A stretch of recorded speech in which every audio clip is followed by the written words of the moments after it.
আল্লাহ পাক আপনাকে ভালোবাসেন বলেই লক্ষ লক্ষ কোটি কোটি মানুষ এখন জেনা করছে। আজকের দিনে আপনি ওয়াজ মাহফিলে বসে আছেন। আল্লাহ পাক আপনাকে ভালোবাসেন বলেই আপনি আল্লাহকে সেজদা দেওয়ার তৌফিক পেয়েছেন। আপনি লা ইলাহা ইল্লাল্লাহ কালিমা শিখেছেন।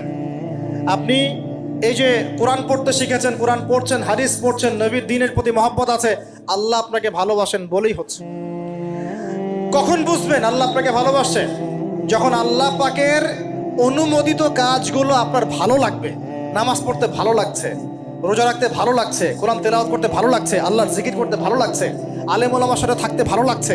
ঠিক আছে, আল্লাহর হালাল কাজগুলো যখন ভালো লাগবে বেশি বেশি, বুঝবেন আল্লাহ আপনাকে নির্ঘাত মহব্বত করেন।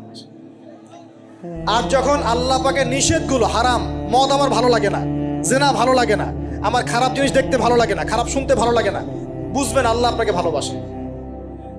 আর যখন দেখবেন খারাপের পিছনে আপনার ঝোঁক বেশি, দুর্নীতি করতে ভালো লাগে, সুদ খাইতে ভালো লাগে, ঘুষ খাইতে ভালো লাগে, কাউকে ঠকাইলে মনে হয় আমি স্মার্ট হয়ে গেলাম, হ্যাঁ, মানুষের টাকা আত্মসাৎ করতে ভালো লাগে, নামাজ না পড়ে ঘুম দিতে ভালো লাগে, ঠিক আছে, রমজান মাসে বিড়ি টানতে ভালো লাগে, ঠিক আছে, মেয়ের সাথে যে টাঙ্কি মারতে ভালো লাগে, তখন বুঝবেন যে আল্লাহ আপনাকে এখনো ভালোবাসেন বা আপনি আল্লাহর ভালোবাসা পাওয়ার যোগ্যতা হারিয়ে ফেলেছেন। আল্লাহ পাক আমাদেরকে বোঝার তৌফিক দান করুন। এখন